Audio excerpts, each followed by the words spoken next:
Hai guys, di video kali ini kita akan update mengenai hasil FOMC meeting kemarin malam dan apa efeknya kepada harga Bitcoin. Kita akan lihat analisanya dan ada juga soal indeks mata uang dolar, indeks saham Nasdaq Amerika. Ada satu hal bullish buat ETH ke depannya dan analisa orang lain. Nama saya Kelby dan saya menyajikan informasi seputar fundamental technical on-chain analysis.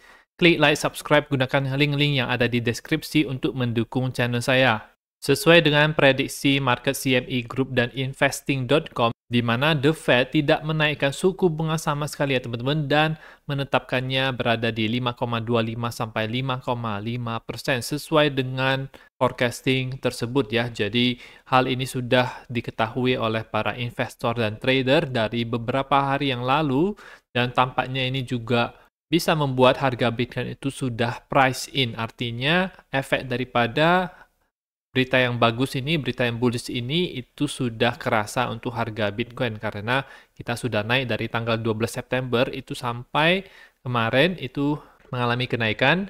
Dan selain daripada hasil kenaikan suku bunganya tersebut, salah satu hal penting adalah speech yang diberikan oleh Jerome Powell sendiri, yaitu di mana Jerome Powell mengakui kalau inflasi itu masih tinggi dibandingkan dengan harapan mereka. Mereka akan reaktif dan mengacu kepada data. Jadi akan melihat data per bulan dan habis itu mereka akan menentukan apakah perlu menaikkan suku bunga lagi atau tidak. Jadi tidak menutup kemungkinan suku bunga ini masih bisa dinaikkan di masa depan.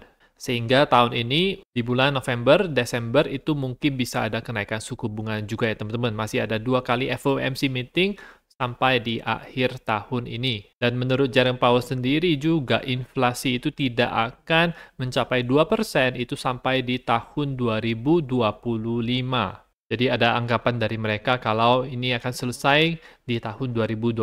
Meskipun menurut saya ini dia bisa saja salah ya teman-teman karena mungkin akan ada banyak hal yang terjadi misalnya seperti resesi di tahun depan yaitu tahun 2024 atau inflasi juga bisa tiba-tiba sudah mulai menurun sebenarnya di tahun 2024 itu bisa saja terjadi dan The Fed masih akan mengacu kepada data untuk membuat keputusan selanjutnya. Tetapi ini dari hasil FOMC meeting kemarin itu, yaitu adanya pause yang dilakukan, itu memperbesar kemungkinan The Fed itu sudah bisa melakukan pivot ya teman-teman. Apa efeknya kepada harga Bitcoin kemarin itu justru tidak terlalu bullish karena di jam 1 malam itu sempat naik tapi bisa close dalam posisi merah seperti ini dan di jam selanjutnya itu dalam posisi merah juga seperti ini ya teman-teman. Hampir saja melakukan breakdown tetapi bisa close di atas daripada garis support ini dan sampai hari ini masih berada di atas garis support ini. Di time frame hariannya itu kemarin kita mengalami close yang merah dan hari ini ada sedikit penurunan tetapi dari indikator ini masih dalam mengarah ke atas. Kita juga belum melakukan yang namanya breakdown daripada garis support ini. Breakdown daripada garis support ini itu akan menunjukkan kalau adanya perlemahan di dalam harga Bitcoin dan merupakan tanda awal Bitcoin itu bisa berbalik arah ya teman-teman. Di mana ketika Bitcoin mengalami kenaikan higher high di sini itu ada bearish divergence yang terbentuk di RSI-nya. Sehingga itu adalah hal yang perlu kita waspadai dan kita melihat juga kalau daerah kotak warna merah ini itu belum ditembus oleh harga Bitcoin jadi masih tertahan di kotak warna merah ini harus melewati dan close di atas 27.450 agar bisa menembus high sebelumnya yaitu di 28.130. Nah, baru itu akan ada lebih besar kemungkinannya untuk bisa ke daerah ini 29.000, 30.000. Sampai sejauh ini saya lihat di time frame 1 jam itu masih bertahan. Jadi kita masih bisa expect adanya kenaikan untuk harga Bitcoin tetapi kita lihat saja bagaimana reaksinya terhadap garis support yang ada di sini. Sementara itu untuk DXY dia gagal untuk melakukan breakdown ke bawah dan balik lagi ke dalam pola rising wedge-nya ini. Di time frame yang 4 jamnya kita bisa lihat kalau ini dia sempat ke bawah, kemudian bisa naik dengan pesat sekali ke atas, masuk kembali ke dalam pola rising wedge ini. Dan seperti biasa, ketika dia melakukan kenaikan seperti ini, itu ada bearish divergence yang terbentuk di RSI-nya dan juga di MACD-nya ya teman-teman. Sehingga kenaikan ini menurut saya waktunya sudah dekat bagi DXY ini untuk memuncak dan menurut saya dia akan berbalik arah ya di minggu-minggu, bulan-bulan ke depan.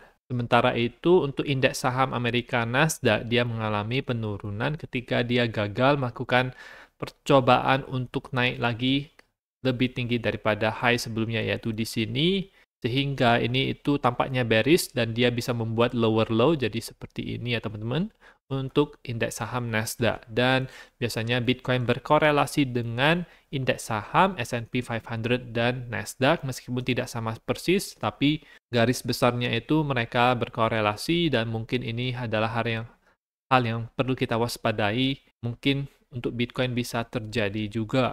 Dan ini ada analisa orang lain dari Benjamin Cowen. Into the Cryptoverse di tahun 2019 ada 20 hari pertama di dalam September di mana Bitcoin itu naik 6%. Dan sekarang betul, setelah 20 hari Bitcoin itu naik 5%, kita lihat ini adalah chart monthly-nya. Betul, dia naik sekitar 5%, 4%. Dan di akhir bulan Bitcoin itu turun 14% dari monthly open-nya. Bangunkan saya ketika bulan September itu sudah selesai. Kita akan lihat kalau misalnya Bitcoin itu turun 14%, di manakah harganya tersebut dari monthly open-nya. Oke, kita bisa mengacu pada monthly close bulan sebelumnya, yaitu di sini. Dan kita ukur 14% ke bawah.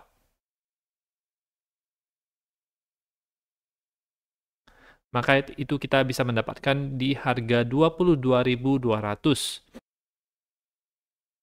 22.200 di situ pas dengan Fibonacci retracement 78,6 yang menurut saya ini adalah daerah yang berpotensi untuk terjadinya reversal yang cukup kuat menurut saya teman-teman. Kripto biasanya Bitcoin dan altcoin bereaksi cukup baik di 78,6-nya ini. Kita akan lihat untuk akhir bulan apakah benar bisa akan ada close monthly yang merah seperti apa yang dikatakan oleh Benjamin Cowen. Tetapi kabar baiknya adalah untuk di bulan Oktober itu merupakan bulan yang bullish hingga ini bisa menjadikan daerah bagi kita untuk melakukan DCA teman-teman. Kita bisa beli di daerah sini dan ekspektasi kita adalah di bulan Oktober itu sudah mulai bisa profit lagi teman-teman. Dan terakhir adalah mengenai Grayscale yang memasukkan aplikasi Ethereum Futures ETF. Jadi selain ada spot Bitcoin ETF, ini adalah Ethereum Futures ETF yang menurut saya secara jangka panjang ini akan bullish untuk Ethereum karena bisa menambahkan adopsi kepada para institusi yang nyaman untuk bertrading di ETF. Dari dokumen yang diberikan kepada departemen tersebut di hari Selasa melihatkan kalau dana yang dibutuhkan untuk melakukan transaksi di dalam Ethereum ini itu tidak membutuhkan Ethereum aslinya beneran dan hanya akan bertransaksi di dalam futures saja. Jadi ini ada leverage-nya bukan spot Ethereum ETF. Fund manager yang lainnya itu juga ada memasukkan futures ETF dan kalau tidak salah Ethereum spot ETF juga, sehingga ini adalah hal yang baik untuk Ethereum karena bisa menjadikan semacam berita untuk mendorong harga Ethereum ke atas ya teman-teman, karena biasanya kalau ada berita ini sebelum ETF-nya tersebut launching pasti harga itu biasanya itu akan naik. Jadi ini kita bisa lakukan trade dan bisa cuan dari sana juga ya teman-teman. Akan ada berbagai deadline Ethereum ETF di bulan Oktober, sehingga itu juga kita perlu pantau karena tampaknya itu bisa memberikan volatilitas kepada harga Ethereum dan koin-koin ERC20. Nah, itu saja untuk informasi pada video kali ini. Semoga bermanfaat. Teman-teman bisa dukung channel saya dengan mengklik like, subscribe, gunakan link-link yang ada di deskripsi, dan nantikan video saya selanjutnya.